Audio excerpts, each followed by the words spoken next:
All it began with Drip Drip last part. Let's continue. A few months after that evening, news came that our neighboring king has declared war. সেই সন্ধ্যার কিছু মাস পরেই খবর এসেছিল যে প্রতিবেশী রাজা যুদ্ধ ঘোষণা করেছে। Bholenath and his king gathered at the royal court. Bholenath এবং তার রাজা তাদের রাজসভায় জড়ো হয়েছিল। দ্য কিং টোল্ড ভোলেনাথ, রাজা ভোলেনাথকে বলেছিল, you are the commander in chief of my army, তুমি আমার সেনাবাহিনীর প্রধান সেনাপতি। I entrust you with the duty of protecting my state, আমি তোমায় আমার রাজ্য রক্ষার দায়িত্ব তোমার ওপরে দিলাম। Bholenath came back home in utter despair. চূড়ান্ত হতাশা হয়ে ভোলেনাথ বাড়ি ফিরে এলো। I don't even know how to ride a horse, he told his wife helplessly. কিভাবে ঘোড়ায় চড়তে হয় সেটা পর্যন্ত আমি জানি না, অসহায়ভাবে সে তার বউকে বলল। How will I defend our borders against 8,000 enemy soldiers? 8,000 শত্রু সৈন্যের বিরুদ্ধে আমি কিভাবে আমাদের সীমানা রক্ষা করব? Don't worry, his wife said, তুমি চিন্তা করো না বা ভয় পেও না, তার ওয়াইফ বা তার স্ত্রী বলল। I will tie you to the horse, আমি তোমায় ঘোড়ার সঙ্গে বেঁধে দেব। In the morning, the king sent Bholenath a magnificent stallion. Stallion মানে হচ্ছে ঘোড়া, ম্যাগনিফিসেন্ট মানে অপূর্ব সুন্দর। সকালবেলা রাজা ভোলেনাথের জন্য একটি অপূর্ব সুন্দর ঘোড়া পাঠালেন। Bholenath got up calmly on the horse and his wife securely tied him to it with a rope. Bholenath খুবই বিষণ্ণ মনে ঘোড়াটির ওপরে চড়ে বসল এবং তার স্ত্রী শক্তভাবে ভোলেনাথকে ঘোড়ার সাথে কষে বেঁধে দিল। The horse did not like the feel of the tight ropes. এই শক্ত করে দড়ি দিয়ে বাঁধাটি ঘোড়ার একেবারে ভালো লাগেনি। ইট রিয়ার্ড মানে হচ্ছে পেছনের পায়ের ওপরে ভর করে দাঁড়ানো। Suddenly and galloped off wildly. Galloped off মানে হচ্ছে দ্রুত দৌড়ে পালানো, ওয়াইল্ডলি মানে বন্যভাবে। তাহলে আচমকায় ঘোড়াটি পেছনে দুটি পায়ের ওপরে ভর তুলে দাঁড়ালো এবং পাগলের মতো লাফিয়ে দৌড়াতে লাগলো। Bholenath Hang desperately to its main মানে হচ্ছে কেশর। যেহেতু ঘোড়াটি দ্রুতভাবে দৌড়াতে লাগলো, যার ফলে কি হলো, ভোলেনাথ প্রাণপণে তার কেশর ধরে ঝুলতে রইল। Realising that the horse was headed straight for the enemy camp, Bholenath shouted in fear. বুঝতে পেরে যে হর্সটি বা ঘোড়াটি কোথায় ছুটে চলেছে, সেই শত্রুদের শিবিরের দিকে ছুটে চলেছে, এটা যখনই সে বুঝতে পারল, ভোলেনাথ ভয়ে চিৎকার করতে লাগলো। The horse could not be stopped, কিন্তু ঘোড়াটি কিছুতেই সে থামাতে পারল না। Bholenath noticed a large tree with its branches hanging over the road. Bholenath দেখতে পেল যে একটা বড় গাছের ডাল যেটা কিনা রাস্তার উপরে ঝুলে আছে। As the horse galloped under the tree, Bholenath reached up to grasp the branches and pull himself free.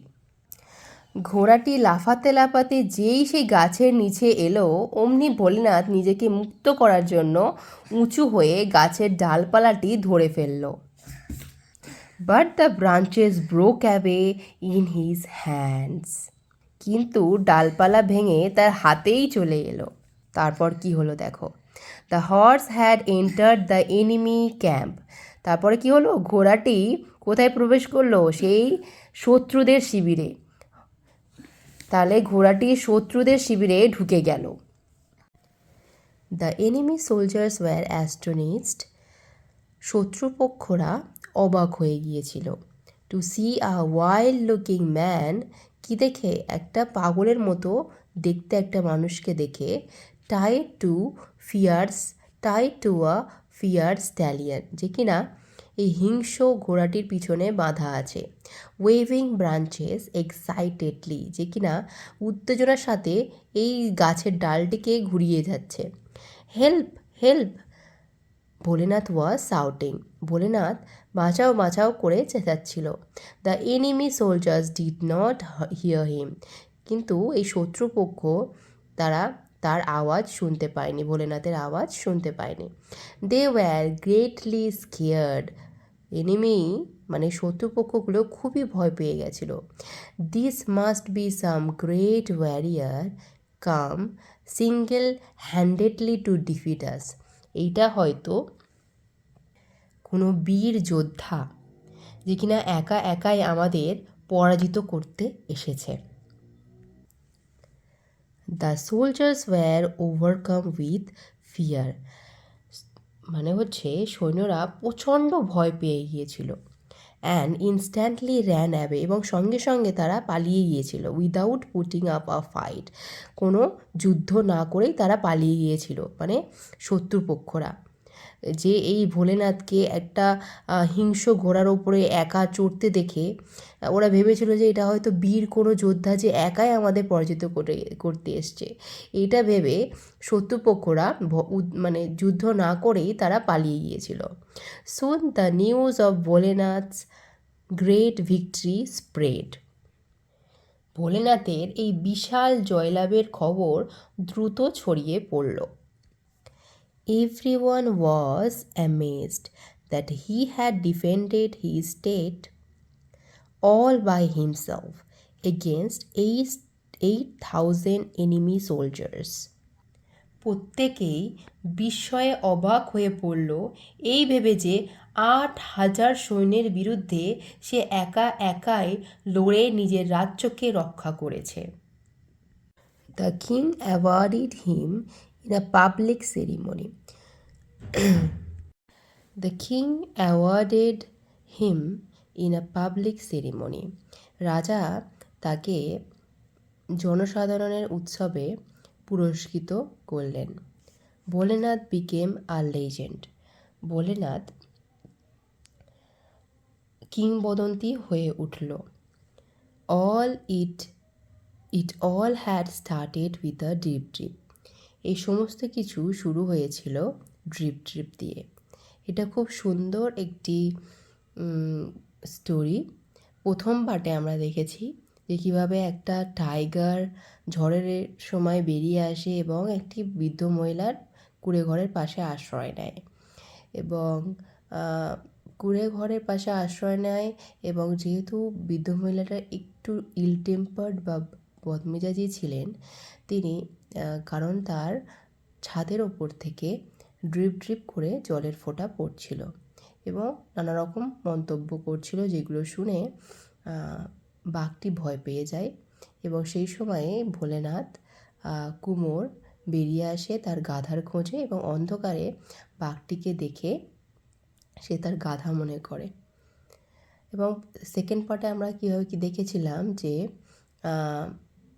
Bholenath বাঘটিকে টানতে টানতে তার বাড়ির কাছে এনে একটি গাছের সাথে বেঁধে দেয়, এবং পরের দিন সকালে যখন সবাই জানতে পারে যে গাছের সাথে বাঁধা আছে বাঘটি, সবাই অবাক হয়ে যায়। এবং প্রথমে ভোলেনাথ সে স্বীকার করতে ভয় পায় যে এই কাজটি সে করেছে। পরবর্তীকালে যখন বাঘটি জঙ্গলে পালিয়ে যায়, তখন ভোলেনাথ নিজের সম্পর্কে বড়াই শুরু করে যে হ্যাঁ, আমি বাঘটিকে ধরেছিলাম, আমি বাঘটিকে টেনে এনে গাছের সাথে বেঁধেছি। তো এই যে ওর সাহসিকতাটা পুরো গ্রামে ছড়িয়ে পড়ে, সেই সঙ্গে সঙ্গে রাজার কাছেও পৌঁছে যায়, এবং রাজা তাতে খুশি হয়ে ভোলেনাথকে তার সেনাবাহিনীর প্রধান হিসাবে ঘোষণা করে। এবং আমরা শেষ পর্বে আমরা দেখলাম যে কিভাবে ভোলেনাথ তার রাজ্যকে শত্রুপক্ষের হাত থেকে বাঁচালো।